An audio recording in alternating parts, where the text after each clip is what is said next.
energy, the world is seeing a great transition in energy supply and consumption.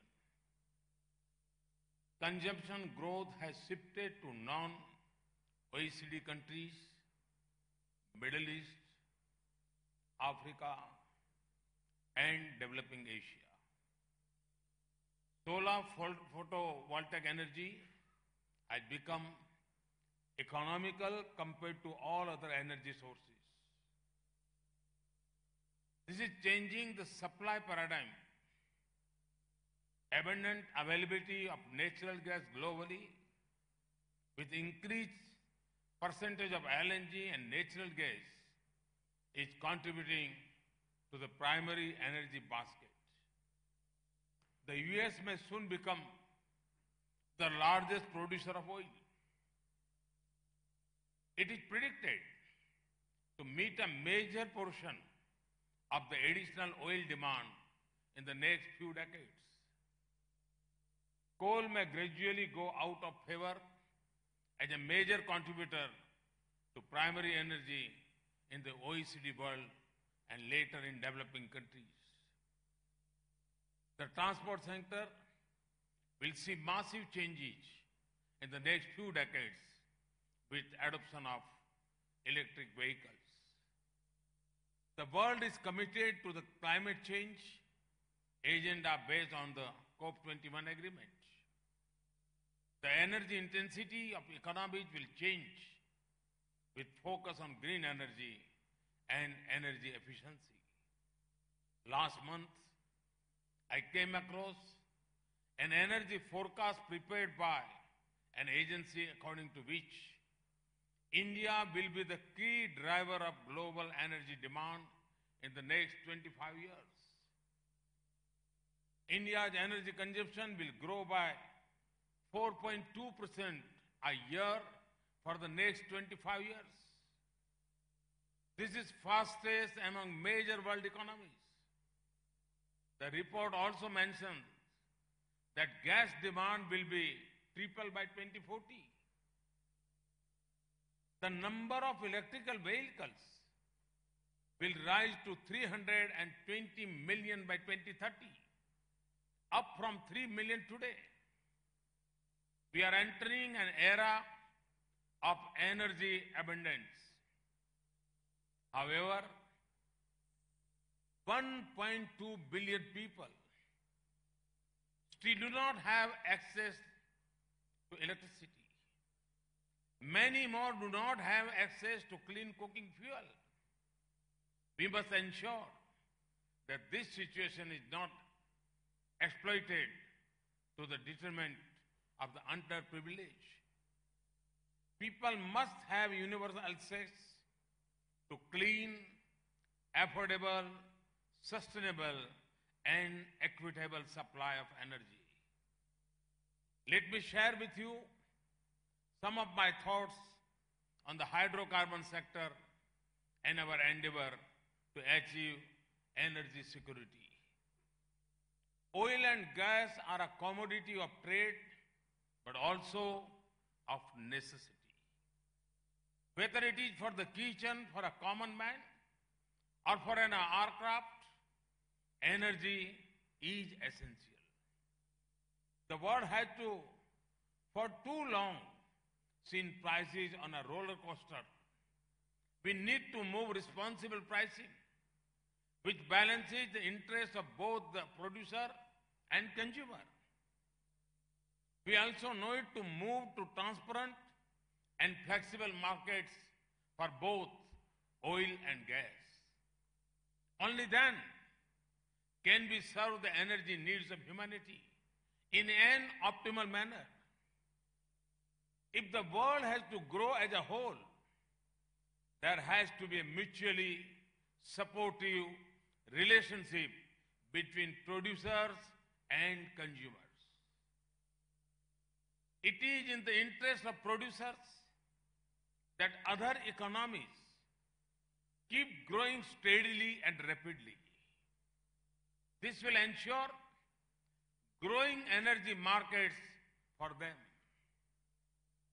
Efforts at artificially distorting prices are self-defeating, as history has shown us. They also cause undue hardship, particularly to those at the bottom of the pyramid in developing and least developed countries. Let us use this platform to build a global consensus on responsible pricing. This will serve the mutual interests of both producers and consumers. Given global uncertainties, India also needs energy security. My vision for India's energy future has 4 pillars: energy access, energy efficiency, energy sustainability, and energy security. Energy in general and hydrocarbons in particular are an important part of my vision for India's future. India needs energy which is accessible and affordable to the poor. It needs efficiency in energy use. As a responsible global member of the Committee of Nations, India is committed to combating climate change, curbing emissions, and ensuring sustainable future. The launch of the International Solar Alliance is a step towards fulfilling this commitment. Friends, currently, India is the fastest growing large economy in the world. All leading agencies such as IMF, World Bank, ADB are estimating India to grow at 7 to 8% in the near future. Our government has been able to achieve high GDP growth with low inflation, well-controlled fiscal deficit, and stable exchange rate. This macroeconomic stability is boosting both consumption and investment in the economy. India is also blessed with demographic dividend. The working age population as a share in total population is one of the highest in the world. Our government is boosting local manufacturing through Make in India and skilling of youth in industries such as textile, petrochem, defense, engineering, etc. This in turn is also increasing our energy consumption further. We have also revamped our upstream policies and regulations and brought transparency and competitiveness in the sector through the launch of hydrocarbon exploration and licensing policy. The bidding criteria has been changed. The revenue sharing, which will help reduce government intervention.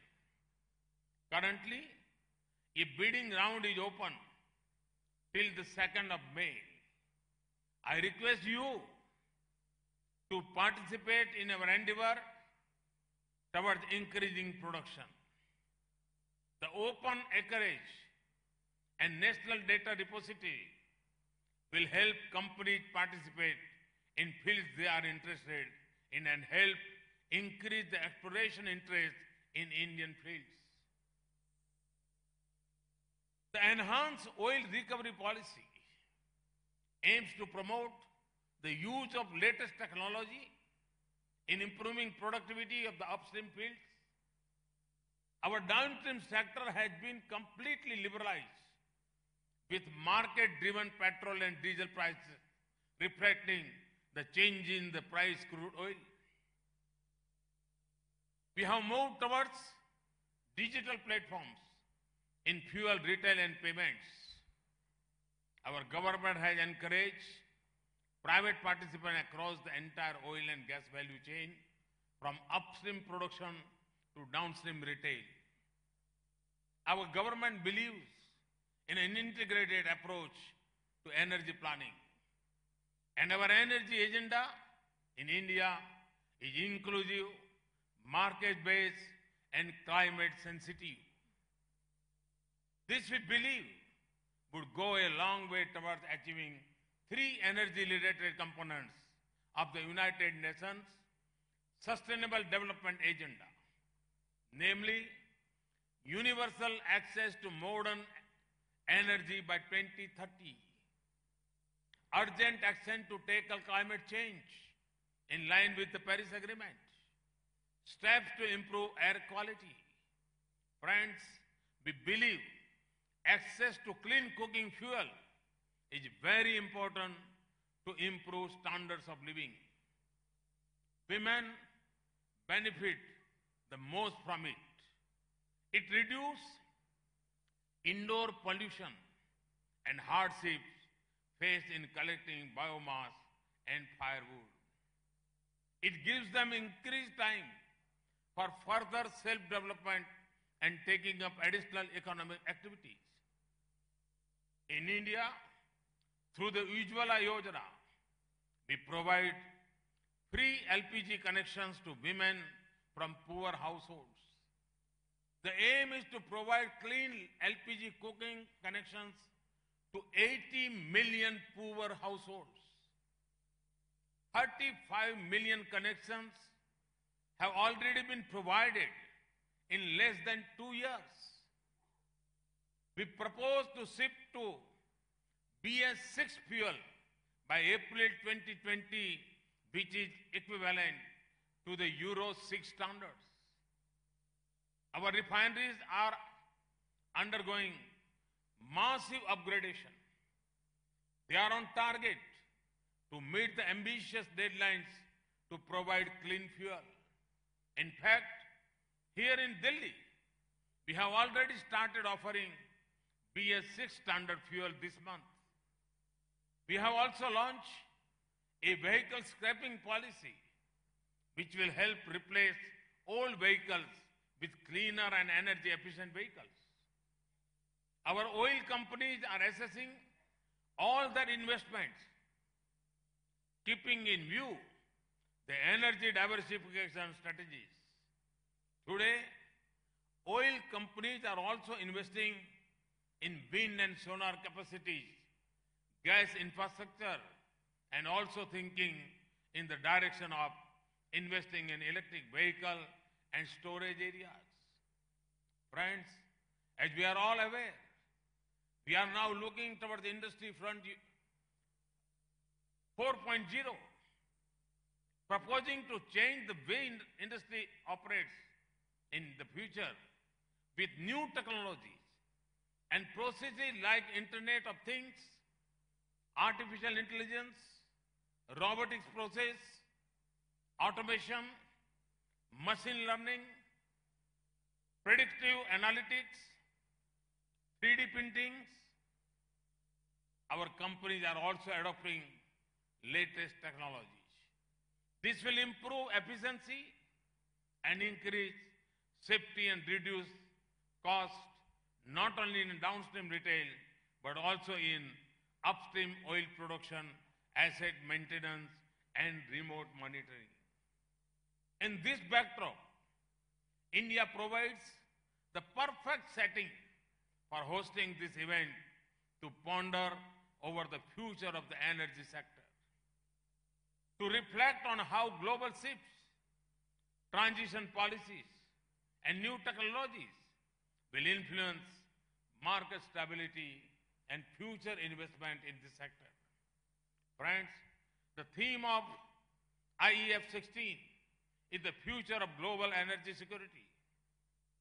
I'm told that the agenda aims to address issues like global shifts in producer-consumer relations, universal energy access and affordability, and promoting investment in oil and gas to meet future demand. Maintaining energy security and coexistence of new and existing technologies are also to come up for discussion. These are all pertinent subjects for the future of our collective energy security. I believe that The discussions at this forum will go a long way in benefiting the world's citizens in accessing clean, affordable and sustainable energy. I wish you all a successful and fruitful Minister Conference. Thank you. Thank you very much. Thank you, Honorable Prime Minister, sir, for sharing the progressive vision which you have envisioned for a very vibrant India. Thank you to the Honorable Prime Minister.